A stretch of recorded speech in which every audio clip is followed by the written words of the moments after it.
Queridos irmãos, queridas irmãs, então esse vídeo é de número 73.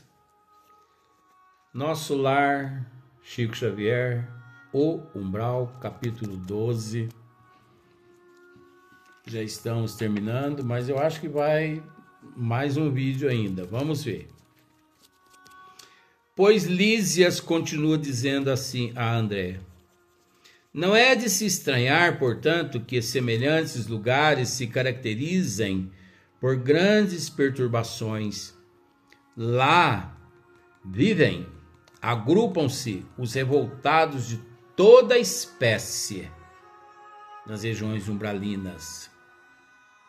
Agora é preciso dizer que os revoltados que estão lá nas regiões umbralinas partiram daqui para lá. Aqui viveram revoltados. Aqui viveram no desregramento. Aqui praticaram o antidesígnio de Deus. Viveram ante o desígnio de Deus. Quer dizer, viveram contrário aos desígnios de Deus. Então, é lógico. Volta passando para lá, para cá, se você puder, através da sua evidência, enxergar, porque tem muitos amigos espirituais aqui, então eles estão aqui, inclusive com alguns aparelhos no meu corpo físico, atuando no perispírito, devido a algumas cirurgias espirituais que recebi na noite anterior nos departamentos espirituais. Então eles estão, de certa forma, assim, me amparando, né? Por isso que volta nessa correria para lá, para cá. Então lá vivem, agrupam-se os revoltados de toda espécie. Formam igualmente núcleos invisíveis de notável poder. Lógico. Olha só. Formam igualmente núcleos invisíveis de notável poder. Quantas cidades temos conhecimento nas trevas, né? Nas regiões de trevas, que toda a cidade é voltada para o lado negativo. Vou passou de novo aqui. Eu vou avisando para você porque você vai percebendo aí. Depois você volta o vídeo para você observar. Tem pessoas que enxergam a avó, a silhueta dela todinha. Tem outros que vê só o vulto passando. Tá bom? Você não tem medo disso? O que é isso, gente? É minha avó. É Marcílio. É Cássio. Eu, amanhã, quando eu desencarnar, o que é isso? Isso é um prazer para mim conviver com esses espíritos todos, né? Para você ver o quanto eu sou beneficiado. Enquanto as pessoas correm dos espíritos, eu convivo com eles como se eu vivesse em dois mundos, o físico e o espiritual. Então, lá vivem, agrupam-se os revoltados de toda espécie, formam igualmente núcleos invisíveis de notável poder pela concentração das tendências e desejos. Tendências e desejos. Quantos milhões de seres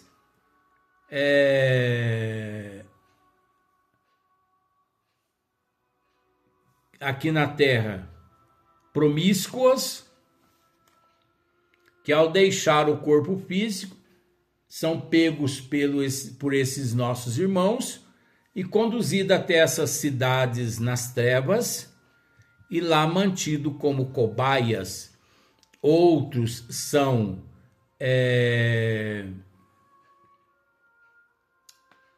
tratados num processo que se chama licantropia, zoantropia, indução, onde é necessário ali aqueles seres que magnetizam esses espíritos, dando a eles as formas através da indução. Não significa que o espírito se transforme em um cão, mas a indução leva a ele, dá a ele a impressão de que ele é um cão. Então o espírito não vira cão, mas a indução o faz pensar que ele é um cão. E ao pensar, o seu perispírito, de fato, toma a forma de um cão. E ali ele é usado séculos por aqueles chefes das trevas. Então, semelhante atrai semelhante, não é? Pela concentração das tendências e desejos, tá vendo? Concentração das tendências e desejos. Então, quais são as tuas tendências? Quais são os teus desejos? Você deseja viver aqui na Terra o resto de tua existência de que forma? Dignamente, Luiz. Honestamente. Procurando hoje ser melhor que ontem e amanhã melhor que hoje. Maravilha. É possível. Pode ter certeza que ao deixar o corpo físico, você vai retornar à pátria espiritual aureolado ou aureolada de luz. E você? Ah, não. Eu não quero saber de Deus, não quero saber de Jesus. Isso tudo que você está dizendo aí e o que há nessa doutrina espírita, isso é tudo mistificação, charlatanismo. Eu quero gozar a vida. Porque a vida é uma só. Essa pessoa, quem diz que a vida é uma só, ele está certo. Porque a vida de fato é uma só. Não existe várias vidas. Existe, sim, a imortalidade da alma. Nós somos imortais. Eterno é Deus. Nós não podemos dizer somos eternos, porque nós não somos eternos. Eterno é Deus. Vou passar aqui de novo. Deus é o incriado. Ninguém o criou, mas nós fomos criados por ele. Então, a partir do momento que fomos criados, passamos a fazer parte desse processo de eterno, criado, imortal, né? Isso significa que nunca que deixamos de existir por toda a eternidade. Mas eterno é ele, porque o eterno, ele não foi criado. Só Deus que não foi criado. Olha que maravilha. Então vamos lá. Das tendências e desejos gerais. Muita gente da Terra não concorda que se desespera quando o carteiro não vem. Muita gente da Terra não recorda. Eu errei. Muita gente da Terra não recorda que se desespera quando o carteiro não vem, quando o comboio não aparece, pois o umbral está repleto de desesperados por não encontrarem o Senhor à disposição dos teus caprichos. Olha só para você ver como são as coisas. Aqui na Terra nós mandamos e desmandamos. Aqui nós fazemos acontecer. Quantas canetadas que dão aqui na Terra que fazem e acontecem. Só que de lá não acontece isso. de lá prevalece os desígnios do Pai, não é? Por não encontrar o Senhor à disposição dos seus caprichos, você acha que Deus, ele permanece ali subjugado a determinado ser que aqui na terra mandou e desmandou? De forma nenhuma, gente. Deus é imparcial. Deus é imparcial. Após a morte do corpo físico, e sentindo que a coroa da vida eterna é a glória intransferível dos que trabalham com o Pai, essas criaturas se revelam e demoram em mesquinhas edificações. Olha, em mesquinhas edificações. E quantas mesquinharias, não é? Nosso lar tem uma sociedade espiritual, André, mas esses núcleos possuem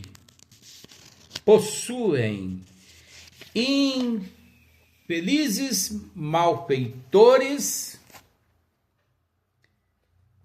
e vagabundos de várias categorias. Eu retiraria esse termo vagabundos, porque eu penso que esse termo é muito pejorativo.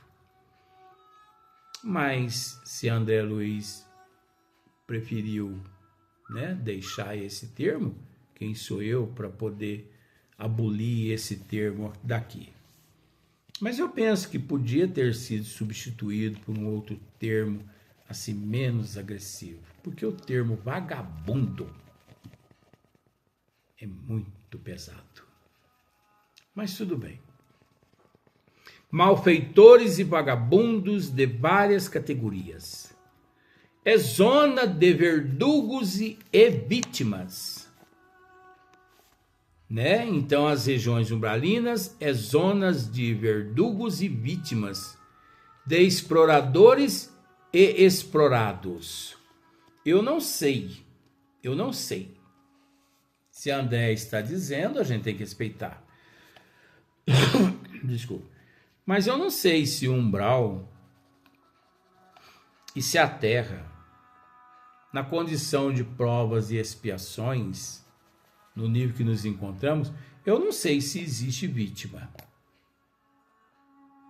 Que existe verdugo, que existe exploradores e explorados. Eu acredito que sim. Mas vítimas, isso é muito complexo. Esse termo vítima é muito complexo. Porque nada acontece por acaso. E aquele que tem condições de vasculhar os arquétipos sedimentados de cada espírito, desde quando por Deus eles foram criados, simples e ignorante. Veremos aí que ninguém é vítima. Porque hoje, se hoje somos coronéis,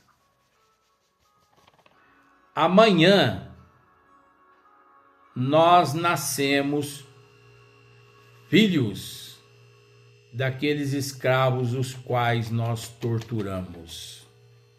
Aí eu te pergunto, quem é a vítima? Eu não acredito em vítima. No mundo de provas e expiações, eu não acredito em vítima. Valendo-me da pausa que se fizera espontânea, exclameis impressionado. Como explicar, então, que não há por lá defesa, organização? André fez essa pergunta, né?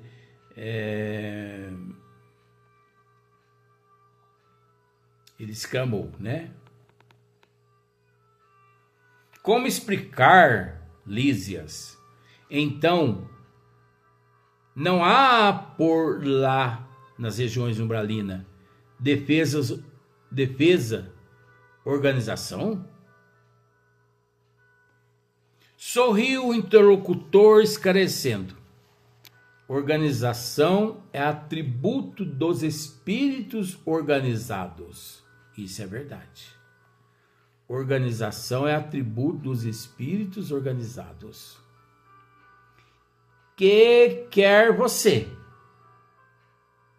A zona inferior a que nos referimos é qual a casa onde não há pão.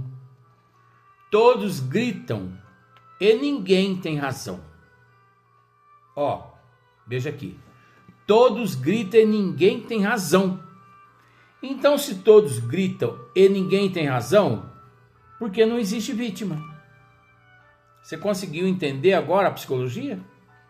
A gente precisa raciocinar. Porque senão a gente é pego de surpresa. E a gente crê em algo inexistente. Ô Luiz, mas existe vítima sim aqui na Terra. Não existe vítima. Ah, mas quantas crianças morrem aqui na Terra? Quantas pessoas morrem por bala perdida, Luiz? Essas pessoas foram vítimas de um projétil, de uma bala. Não existe bala perdida, e sim bala certeira. É a lei de causa e efeito.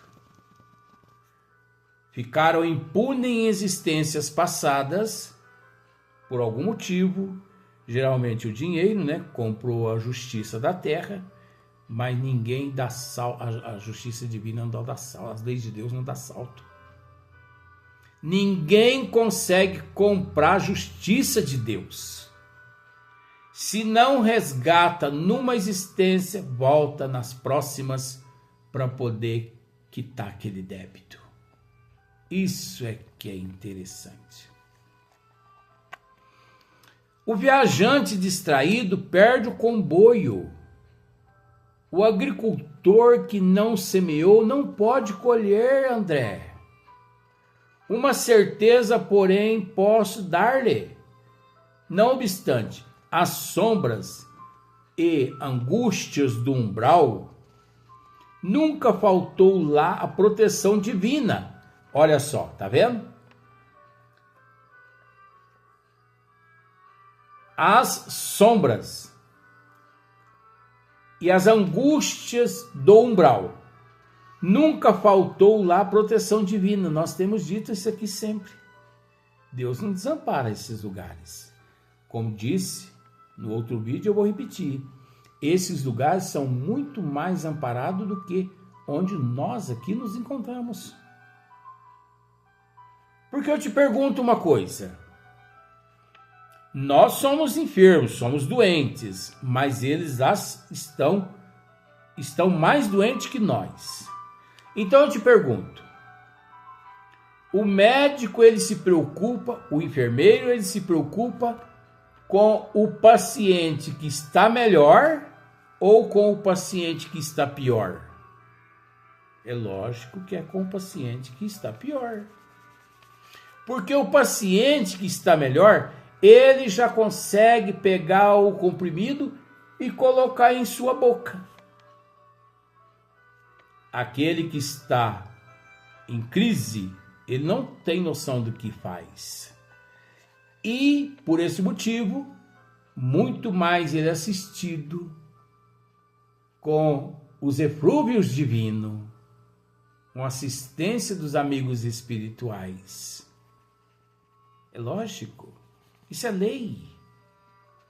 O mais forte ajudar o mais necessitado, o mais fraco. Isso é a lei do amor. Lei esta que ninguém a destrói. E aquele que tentar destruí-la, ele responde caro. Cada espírito lá permanece o tempo que se faça necessário. Ele que decide o tempo que ele quiser ficar lá. Tem uns que ficam 5, 10, 15, 20, mas porque ele quer. Por que é aquilo que ele quer, Luiz? Porque cabe ao indivíduo, naquele quadro, ele expurgar mais rápido ou demorar um pouco mais o expurgo. Mas é aquele que não tem consciência de que lá está. Mesmo assim, ele permanece lá o tempo necessário para que depois ele de lá seja resgatado. Ninguém no umbral permanece por toda a eternidade como no inferno de Dante. Tá bom?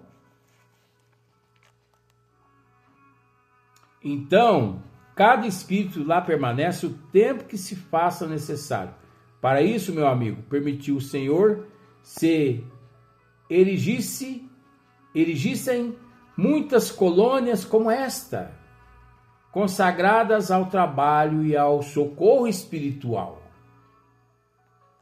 Creio então, observei, que essa esfera se mistura quase com a esfera dos homens? André faz essa pergunta. Resposta: sim, confirmou o dedicado amigo. E é nessa zona que se estende os fios invisíveis que ligam as mentes humanas entre si.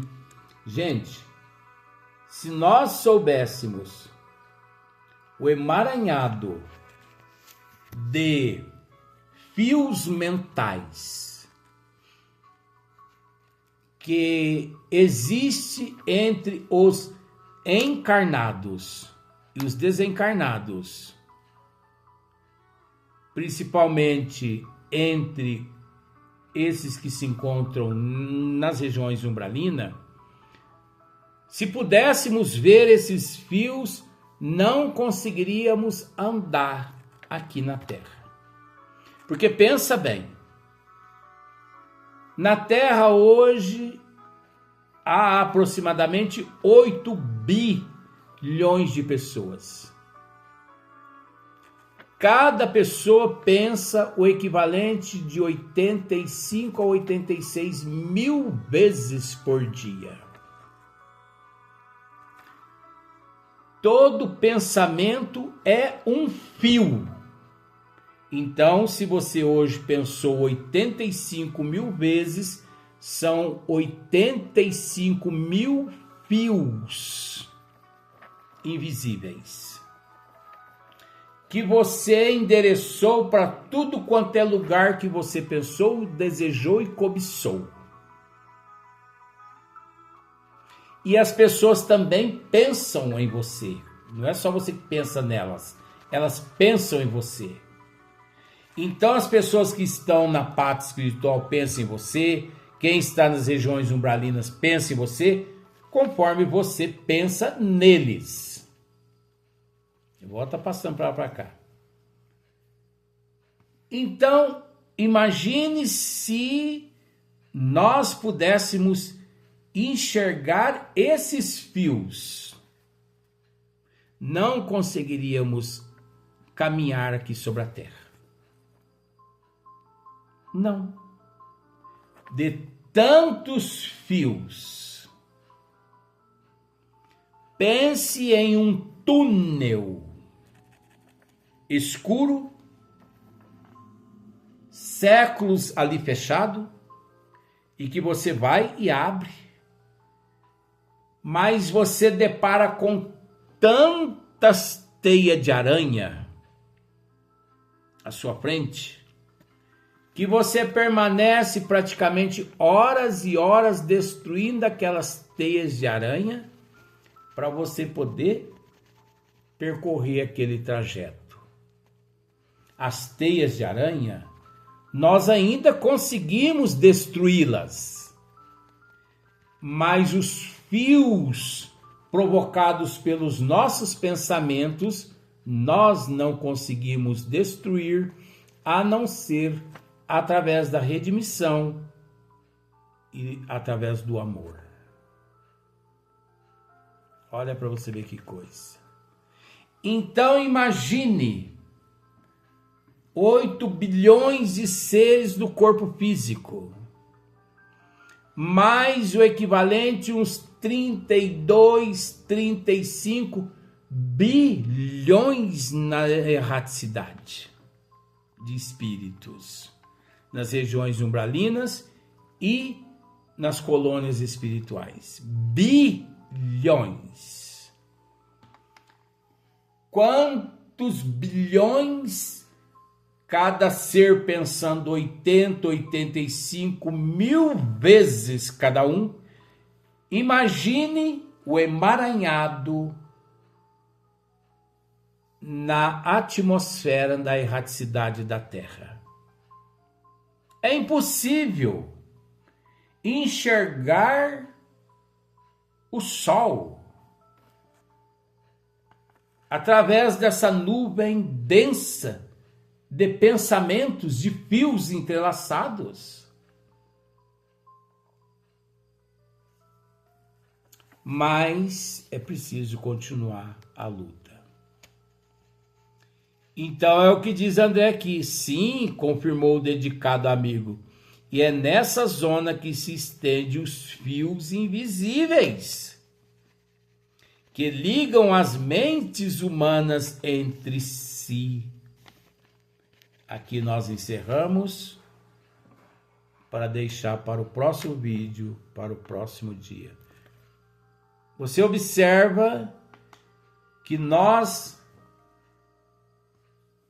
não iniciamos o estudo e também não encerramos, nós paramos no meio. Você já parou para pensar nisso? Olha só, nós paramos no meio, nós começamos no meio e paramos no meio. Por quê? Porque é sabido que nós não somos donos da verdade e não temos conhecimento do final de todas as histórias. Encontramos as histórias pelo meio do caminho. Contamos as histórias de acordo com o material que temos em mãos. E encerramos a história pela metade, porque não sabemos o final dela. E é preciso dizer que história nenhuma tem final. Tem, Luiz? Não tem. Ah, mas eu conheço uma história que terminou bem. É engraçado como nós somos cegos, né? Nós confundimos muitas situações aqui no corpo físico como final felizes. Será que o final feliz aqui deu-se sequência na pátria espiritual? E nas próximas existências? É preciso raciocinar, gente. Não devemos e não podemos permitir sermos enganados. Próximo vídeo, próximo dia.